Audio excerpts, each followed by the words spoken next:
AutoEncoders is a specific artificial neural network which is designed to reconstruct the original image. So you will have three components in AutoEncoder. The first one is input layer.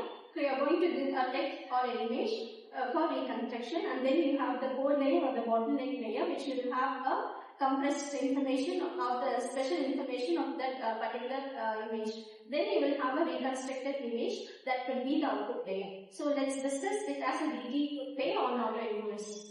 So hi, good morning everyone. We'll be having a DT based video on AutoEncoders. The first thing is to emphasize the problem. So based on the problem statement, we'll have a particular issue in the real world problem where we'll be having photos, videos and images with a particular challenges such as noise, unclear videos and a lot of constraints.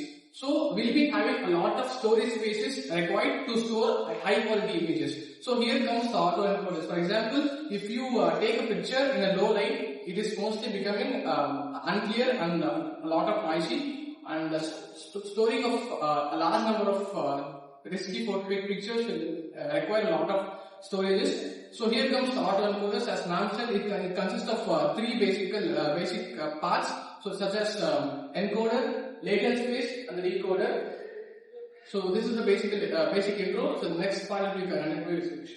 In the defined state, we see the problems clearly. The main problems are reducing the data size without removing the actual meaning, and improving the data quality with extracting only the features, and so that we have to design a system with the representation of reducing data size and reconstructing with a minimal loss. So for this, it is used mainly in the video streaming, image preprocessing, and then numerical impact. So in this we use AutoEncoders. AutoEncoders used to preserve the data with secure features, and it is used to reconstruct it with a minimal loss.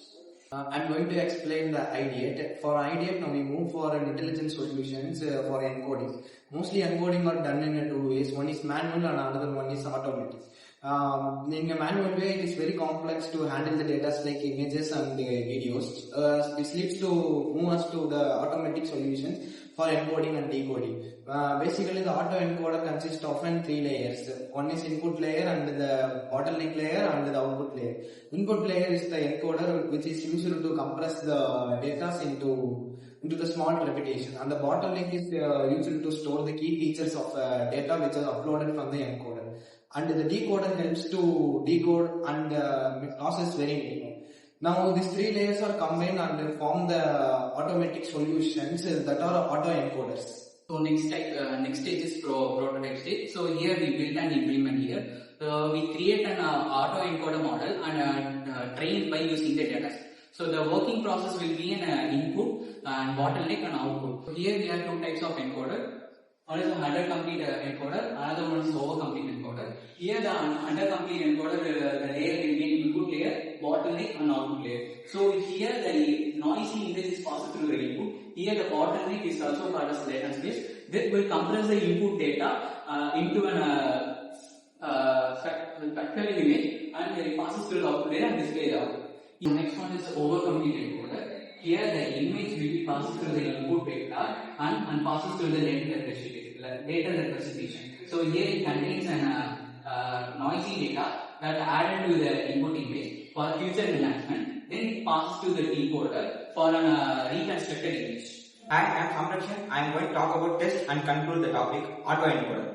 So in test case, we train the model by giving the data such as images, IC outputs and videos. So we test that how accurate the reconstructed images and how accurate the model performs, and how the noisy data are excluded from the image which is given, and how data is extracted from the images. And the applications are anomaly detection, data compression, feature extraction and the video fix. Finally, I'm going to conclude the autoencoder in short. Basically, the autoencoder consists of the three layers. One is encoder and the bottleneck and the output layer, in which the encoder or the uploaded data which are stored. Then the bottleneck, which helps to extract the key features of the uploaded data in the encoder, and the decoder helps to reconstruct the data with the minimum loss. Thank you.